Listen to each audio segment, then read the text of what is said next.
Les quelques règles sont très simples.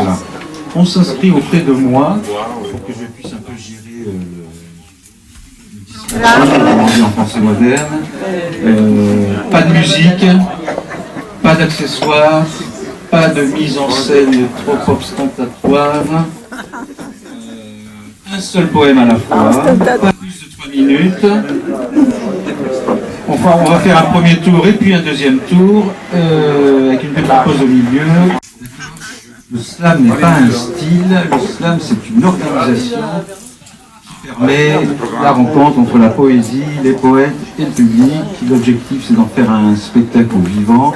Le slam ça peut être, c'est fondamentalement aussi une compétition, parce que slam ça veut dire tournoi, mais bon je ne sais pas ici, pour des raisons techniques, il faudrait un jury de 5 personnes, et trouver 5 personnes à jeun à la Cave Romagnon c'est très difficile. Le premier poème, c'est un vers offert par le jeune homme qui est derrière le comptoir, qui s'appelle Manu, et que je vous demande d'applaudir.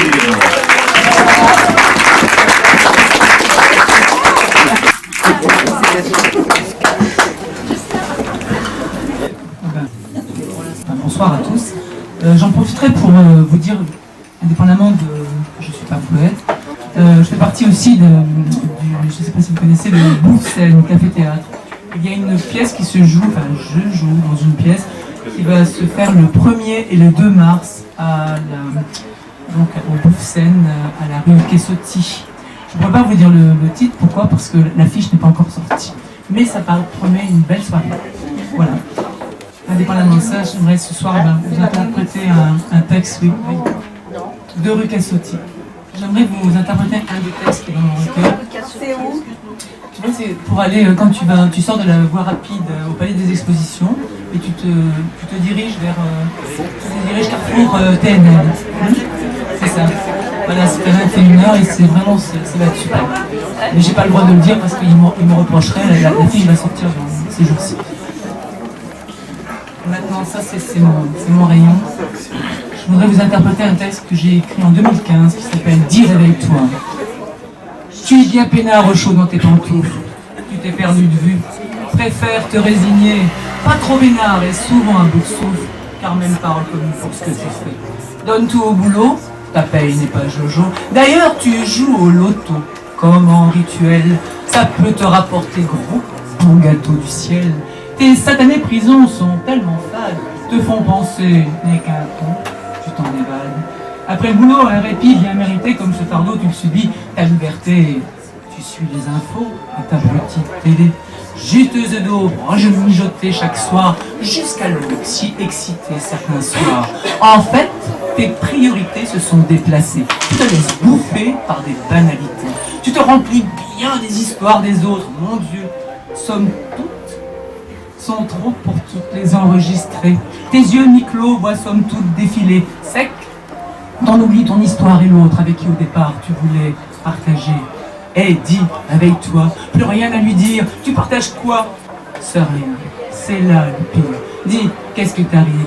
T'es à la dérive, change ton cœur avant que tes peurs te mangent. Rappelle-toi avant quand vous vous êtes connus. Si elle pour toi t'avais tes grands sentiments à nu, tu ne visais que votre bien-être, ta cible. Prenais le temps de lui être disponible. Tu aimais l'énergie qui vous enveloppait et tu pensais de ce profil mérité. Ta joie laissait tous tes râles à la traîne. Rappelle-toi, c'était ta bouffée d'oxygène. Ta loi était dictée par vos désirs charnels. Parfois, t'arrivais de sentir pousser des ailes. Souviens-toi du regard que tu lui portais. Viens à revoir son regard qui te reflétait. Vous aviez le projet de vous aimer, d'aimer, de vous donner, de vous apporter, de vous dépasser. Chaque jour, vous vous ressentiez vivant, pas mort. Avec cet amour, vous vous sentiez grand et fort. Et recherche l'erreur, mais un peu d'honnêteté. Mais cherche à l'intérieur ta vérité. Pourquoi vis-tu, acceptes-tu cette vie-là? Pourquoi te réduis-tu à un concept aussi bas? Dis, réveille-toi, plus rien à lui dire. Tu partages quoi? Sans rien, c'est là le pire. Dis, qu'est-ce qui t'arrive? Sors de cette délire, change ton cœur avant que tes peurs te mangent.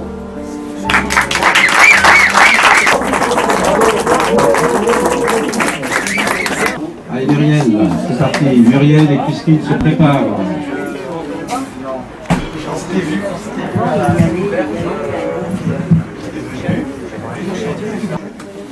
Et là, je viens de finir un texte la semaine dernière. Je viens à peine de le déposer aujourd'hui. Si vous me permettez, je vais vous l'envoyer. Il s'appelle « Tout le monde mérite sa place ». Mais quand donc comprendrons-nous que l'on fait partie du tout et que ce tout est en nous? Tout le monde mérite sa place, que l'on ne gronde ni ne grimace. Critique est aisée, mais l'art est difficile. Sœur arrogance se niche dans les fous.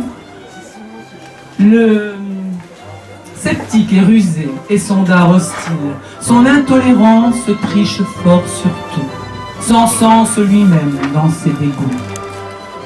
Malveillance se fiche des plus doux, qui se désolent souvent, se pensant sans défense face au loup, boussole au vent. Dépendant de leurs croyances, hélas, se clouent. Unique, doté de qualités singulières, le sommes bien tous, mais le hic vient du fait de nos barrières, de la somme de nos frousses qui nous déroutent, de nos priorités que l'on veut privilégier ou que l'on redoute. Pourquoi ne pas savoir accueillir, s'enrichir de ce qu'un autre a que l'on n'a pas? Pourquoi avoir à dire, redire, médire sur ce que cet autre a? Pourquoi? Dans la différence, au-delà de nos préjugés, tant de ressemblances l'on voit quand on veut les trouver. Programme du mieux vivre ensemble et la sage trame, il me semble. Ne c'est pour vous, mais vous l'avouez. Préfère ne pas être aimé pour ce que je suis, plutôt que d'être aimé pour ce que je ne suis pas. Oui, préfère cultiver mon jardin, mon essentiel, me taire, explorer ses parfums, yeux levés au ciel, pour offrir sur chemin l'élixir de mon bien.